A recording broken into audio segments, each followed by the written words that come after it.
Welcome, my name is Jeremy Plale and it gives me great pleasure on behalf of the Cinema Advertising Association to welcome you here this morning for this morning's presentation. As you all know, the presentation is entitled Cinema, Driving Effectiveness Through Engagement. Now, before I hand you over to our speakers this morning, and there's three of them for you, I'd just like to give you a bit of background as to the origins of the study. Now, I think it's a pretty undisputed fact that cinema is perhaps one of the most engaging mediums. But to simply say that in its own right is not sufficient anymore, and you, like many others, are challenging media owners to prove that statements like engagement actually translate into effectiveness, and this study actually sets out to prove that that effectiveness translates through to great return on investment. We contracted, to set out to prove this, we contracted with Omnicom's Brand Science, obviously many of you will have heard of them, very respected research agency, to look at the central premise of this study, which is return on investment.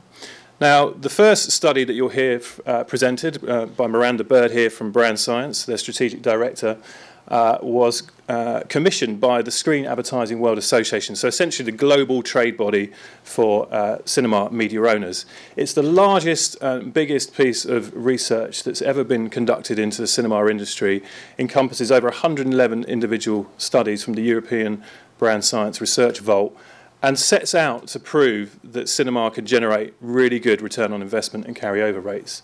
It also sets out to prove that that effectiveness of cinema has a great knock-on effect on all the other elements of your campaign and where it fits into the overall media mix.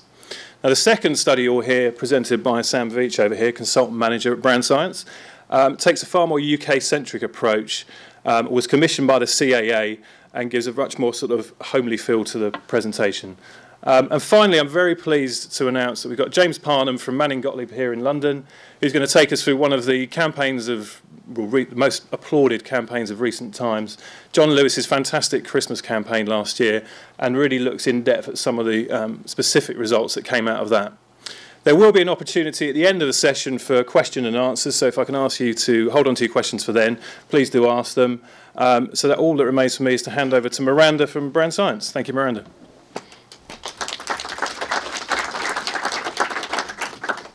Hi there, everybody. The last time this was presented, the people who presented it got to go to Las Vegas. So, well, I like to think this is quite a good second anyway, isn't it? Isn't it lovely here? So, yeah, describing us as a research agency, if I can just say a little bit more about that. We're obviously an econometrics agency. So what we haven't done is gone out and asked people what they think of cinema.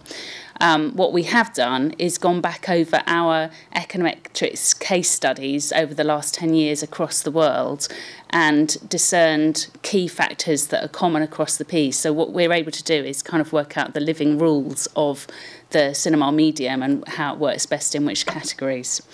So, yes, Jeremy already said there is stuff to say about overall campaign effectiveness and what percentage of cinema is best and how cinema interacts with other media.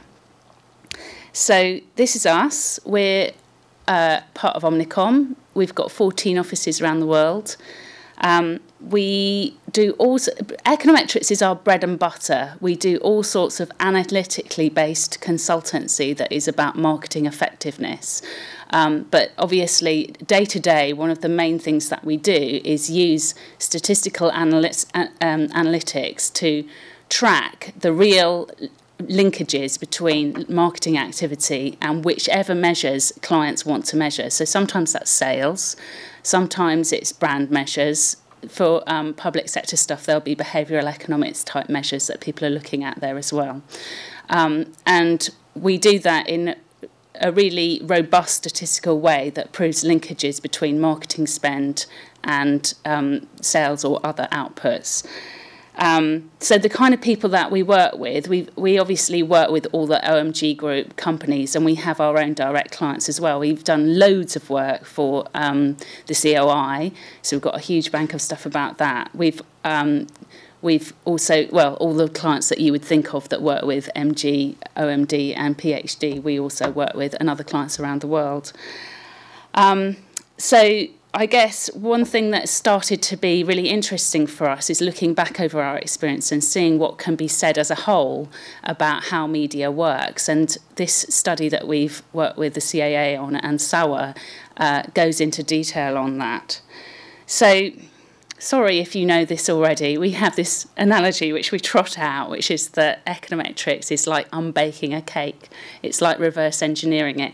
So if you imagine the cake is the marketing measure, the business performance measure that you're trying to explain, what we're trying to do is test each of the ingredients to see to what degree they make up the recipe that is the cake of the sales performance.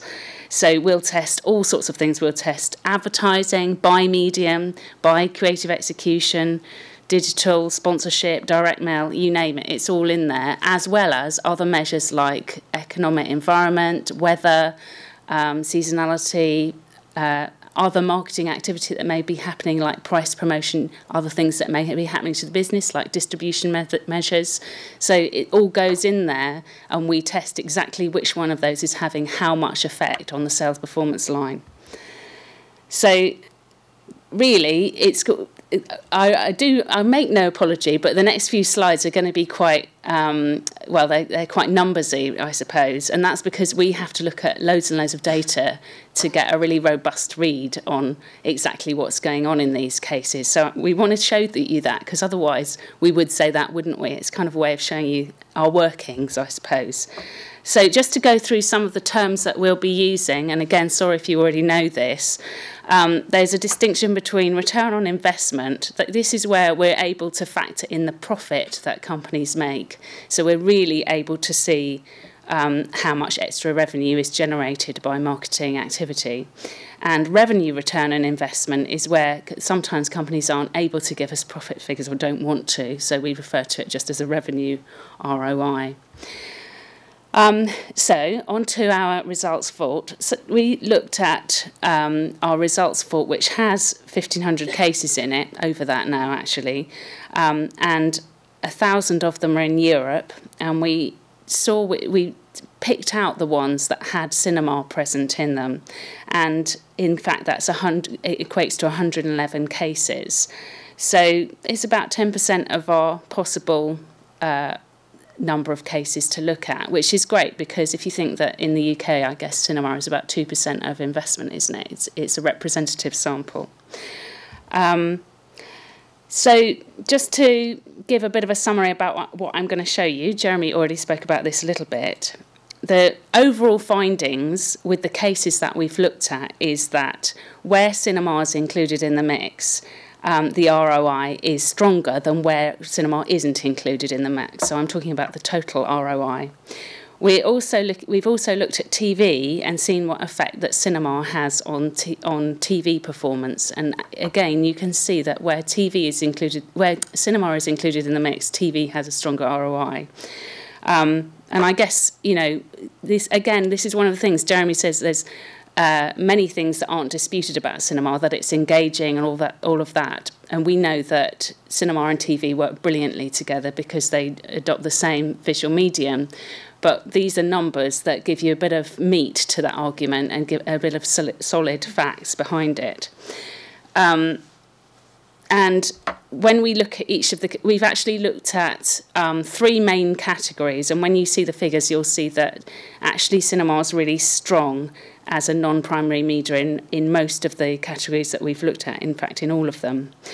So if I go on to show you some of the figures, so what we're doing here is looking at brands that haven't used cinema and brands that have used cinema. So in the first block here, we've got in, what would I call that, TORP, we have FMCG, followed by impulse, followed by food and drink and leisure.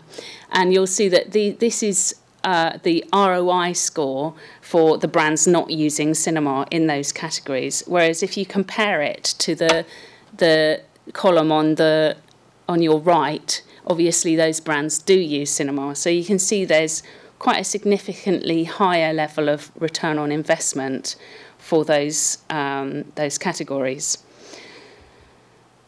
And now we're looking here at TV ROI, so not total comms, just the TV's ROI. Same deal. You've got brands not using cinema here on the left and brands using cinema on the right.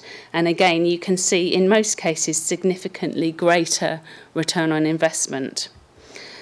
So these charts go on to look at each of the sectors that we examined. So this bit here is about FMCG total.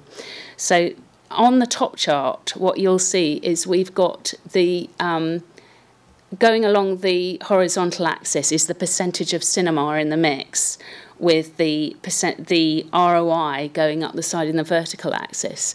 And you can see on the top chart, yeah, it doesn't really give you much of a story about exactly how much should be invested in cinema, because there's a consistent level of return on investment pretty much at any percentage within the mix.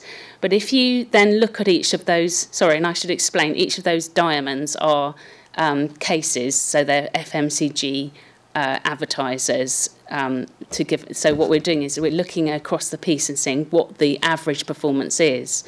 And in the second one, what we've done is looked in more detail and said, okay, so that these cases may have the ROI that's been shown in the top table, but what actual money are we talking about there? How significant are they in terms of money? And when you look at it in this way, you can see that there is a bit of a curve, and the optimum point in that curve is about 6%. So if with these campaigns, the average spend in total was about 3 million. So if we do the maths, 6% of that is about 180,000 euros as a spend on cinema. So it gives us a read for FMCG and at Europe level what a good level of spend on, or an effective level of spend on cinema is. This is the same thing, and what we did here is we cut down FMCG into different subcategories. So this one is food and drink, and again you have a frown of a line here. But what it's telling us is that the optimal point is at 7% within the media mix for cinema. And for the sector, this subsector, the average campaign spend was 5.5 million.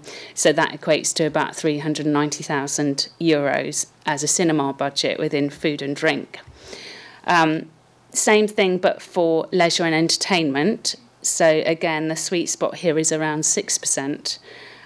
Which is about 190,000 euro.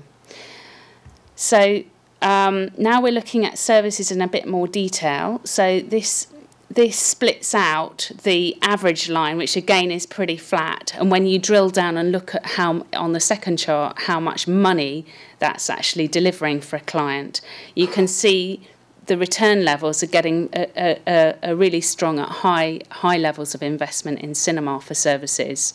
And I guess that can be explained because in FMCG, what we're selling is products that are very simple to understand, whereas within services, there's a lot more to be explained within advertising. What does the service offer? How can you interact with it? All of these kind of things.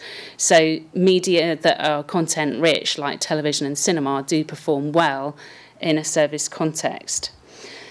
So this section here goes to look at cinema's return on investment compared to other media. So this is our overall, looking at all the results. And here you'll see that overall, cinema is about generally used within our cases at about 5% of the mix. And at that level, you can see that the ROI is pretty strong. It's £3.07, which is, you know, in a line with TV as a support medium.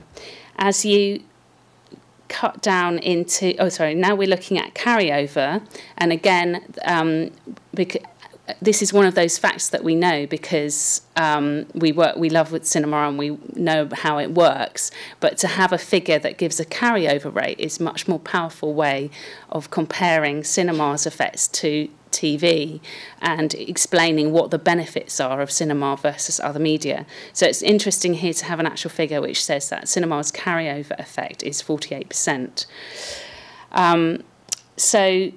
This is now looking at the FMCG category, and you'll see that 65% of the budget is spent in TV across FMCG. That isn't a surprise for anybody, and because of that, the return on investment is getting to into diminishing returns. So it's a lower level, but people, obviously there are other reasons why people have FMCG campaigns going on all the time than a pure ROI measure.